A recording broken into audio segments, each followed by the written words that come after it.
ময়দা দিয়ে যে এত সুন্দর পিঠা বানানো যায় না দেখলে বিশ্বাস করবেন না। আজকে সিম্পল একটা পিঠার রেসিপি নিয়ে হাজির হলাম। দেখতে অনেক সুন্দর, বানানো তেমনই সহজ। খেতে বেশ মজা হয়, অল্প উপকরণে পিঠাটা বানানো যায়।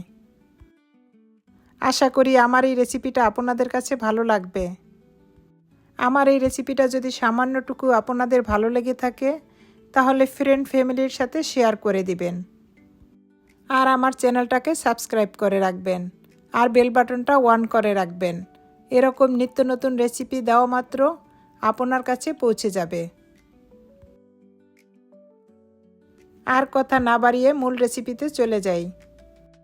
প্রথমে আমরা পুরটা রেডি করে নিব। এই জন্য আমার লাগবে কিছুটা খেজুরের গুড়। এখানে আমি 1 বাটি খেজুরের গুড় নিয়েছি। গুড়টা গলে আসলেই দিয়ে দিব নারিকেল। নারিকেল আর গুড় একসাথে খুব ভালো করে মিক্স করে নেব। এভাবে নাড়তে নাড়তে যখন দেখবেন গুড় আর নারিকেল একসাথে খুব ভালো করে মিক্স হয়ে গিয়েছে, তখন দেখবেন এরকম নারিকেলটা ঝুরঝুরে হয়ে গিয়েছে। তখন বুঝবেন আপনার পুরটা রেডি। এখন আমি নারিকেল পুরটাকে নামিয়ে রাখব। এটা নামানোর পরে আর একটু শক্ত হয়ে যাবে। এখন পিঠার জন্য আমরা ডোটা রেডি করে নেব। এই জন্য আমার লাগবে 2 কাপ ময়দা। আর এর সাথে দিয়ে দিব 1/2 কাপ পাউডার মিল্ক। আর এখন দিয়ে দিব 1 চামচ বেকিং পাউডার আর স্বাদ মতো লবণ। এখানে আমি 2 চামচ পরিমাণ পাউডার সুগার নিয়েছি। এখন দিয়ে দিব 1/2 কাপ ঘি। এই পিঠাটা ঘি দিয়ে বানানোর চেষ্টা করবেন। ঘি দিয়ে পিঠাটা বানালে ফ্লেভারটা খুব ভালো আসবে, খেতেও বেশ ভালো লাগবে। ময়দার সাথে ঘিটাকে খুব ভালো করে মিক্স করে নিয়েছি। এখন এর সাথে দিয়ে দিব একটা ডিমের কুসুম আর 1/2 টি চামচ ভ্যানিলা এসেন্স। এবার ময়দার সাথে খুব ভালো করে মিক্স করে নিব। এভাবে হাত দিয়ে ডলে ডলে খুব ভালো করে মিক্স করে নিব। এখন দিয়ে দিব পানি। পানিটাকে আমি অল্প অল্প করে দিব আর ডোটাকে রেডি করতে থাকব। একবারে পানি দিলে ডোটা নরম হয়ে যাওয়ার সম্ভাবনা থাকবে। পানির পরিবর্তে লিকুইড দুধ দিয়েও এই ডোটাকে তৈরি করতে পারবেন। এই ডোটাকে খুব ভালো করে হাত দিয়ে ডলে নিব। পরবর্তীতে আর ডোটা ডলতে হবে না। এই ডোটাকে এখন আমি কিছুটা সময়ের জন্য রেস্টে রেখে দিব। এখন আমি একটা সিরাপ রেডি করে নিব। এই জন্য আমার লাগবে 1 কাপ চিনি। চিনিটাকে হালকা একটু ক্যারামেল করে নিব, তাহলে সিরাপের কালারটা দেখতে বেশ ভালো লাগবে। আর চিনির সাথে দিয়ে দিব 1/2 কাপ পানি। এখন এটাকে অনবরত জাল করে একটু ঘন করে নিব। পানিটা দেওয়ার সাথে সাথে চিনিটা একটু শক্ত হয়ে যাবে, এতে ভয় পাওয়ার কিছু নেই।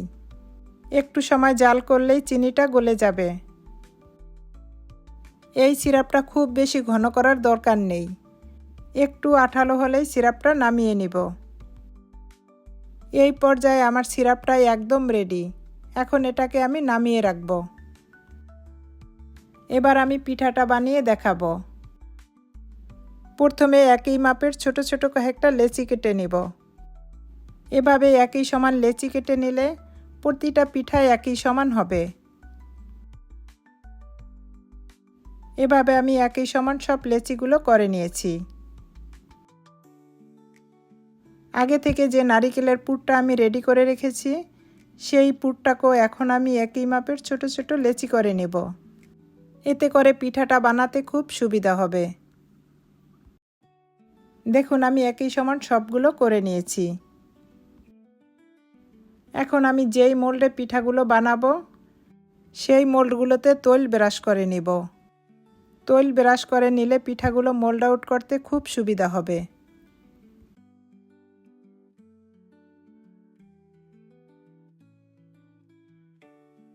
এখন পিঠাগুলো বানিয়ে দেখাবো। একটা ডো নিয়ে ডোটাকে একটু ভালো করে ডলে নিব। এখন ডোটাকে হাত দিয়ে এভাবে গোল করে একটা বাটির মতো করে নিব। এখন এর ভিতরে পুরটা দিয়ে দিব। পুরটা দিয়ে মুখটাকে খুব ভালো করে আটকিয়ে দিব। মুখটাকে ভালো করে আটকিয়ে দিয়ে এটাকে আবার গোল করে নিব।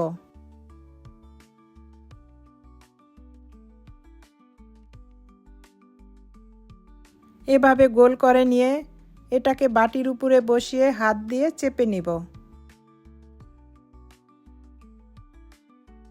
এটাকে হাত দিয়ে খুব ভালো করে চেপে দিব।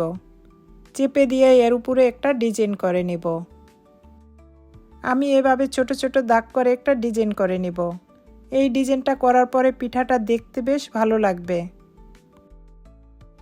আপনাদের পছন্দ মতো যে কোনো ডিজাইন করেই পিঠাটা বানিয়ে নিতে পারবেন।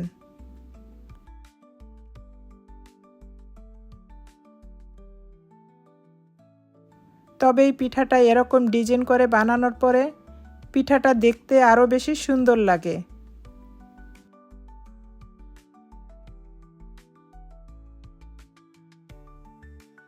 দেখুন আমি একটা পিঠা বানিয়ে নিয়েছি। পিঠাটা দেখতে কতটা সুন্দর হয়েছে। এভাবে একই পদ্ধতিতে আমি সব পিঠাগুলো বানিয়ে নিব। আবারও একটা ডো নিয়ে ডোটাকে খুব ভালো করে ডলে নিব। ডোটাকে খুব ভালো করে ডলে নিয়ে হাত দিয়ে এভাবে চেপে চেপে একটা বাটির শেপ করে নিব। এখন তার ভিতরে পুরটা ঢুকিয়ে দিব। ডোটাকে এভাবে হাত দিয়ে গোল করে পিঠার মোল্ডে বসিয়ে হাত দিয়ে চেপে দিব। এটাকে খুব ভালো করে হাত দিয়ে চেপে তারপরে পিঠার ডিজাইনটা করে নিব।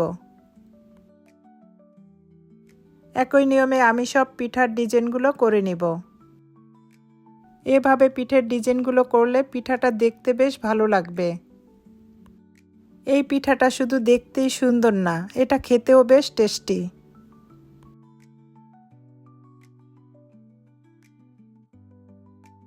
একই পদ্ধতিতে আমি সব পিঠাগুলো রেডি করে নিয়েছি। দেখুন আমার পিঠাগুলো দেখতে কতটা সুন্দর হয়েছে।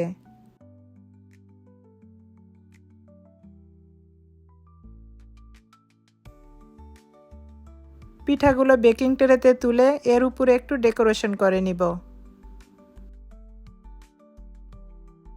পিঠাটার উপরে আমি আলমন্ড স্লাইস দিয়ে পিঠাটাকে ডেকোরেশন করে নিব।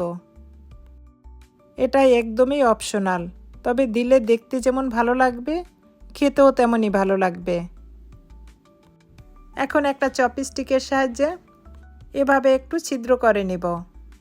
আলমন্ড স্লাইসগুলোকে পানি দিয়ে ভিজিয়ে মাঝ বরাবর এভাবে বসিয়ে দিব। পানি লাগিয়ে এভাবে বসিয়ে দিলে এটা বেক করার পর আর খুলে যাবে না।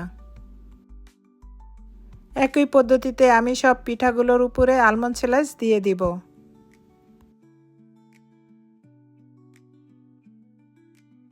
এটা দেওয়ার পরে পিঠাগুলো দেখতে বেশ সুন্দর লাগে।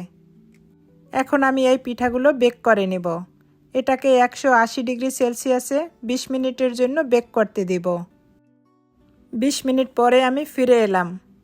পিঠাগুলো ওভেন থেকে বের করে একটু ঠান্ডা করে নিয়েছি। এখন প্রতিটা পিঠা আমি মোল্ড আউট করে নেব। বেক করার পরে পিঠাগুলো দেখতে কত সুন্দর হয়েছে।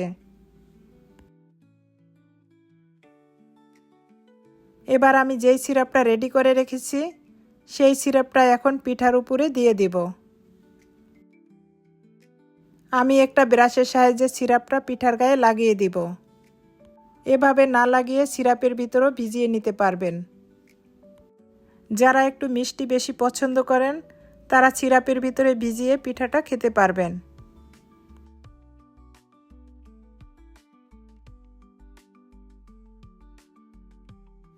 দেখুন আমার পিঠাগুলো কতটা সুন্দর হয়েছে। নিশ্চয়ই আপনারা অপেক্ষায় আছেন আমি কখন একটা পিঠা ভেঙে দেখাবো। এই পিঠার ভিতরটা হবে সফট, তবে খেতে বেশ টেস্টি।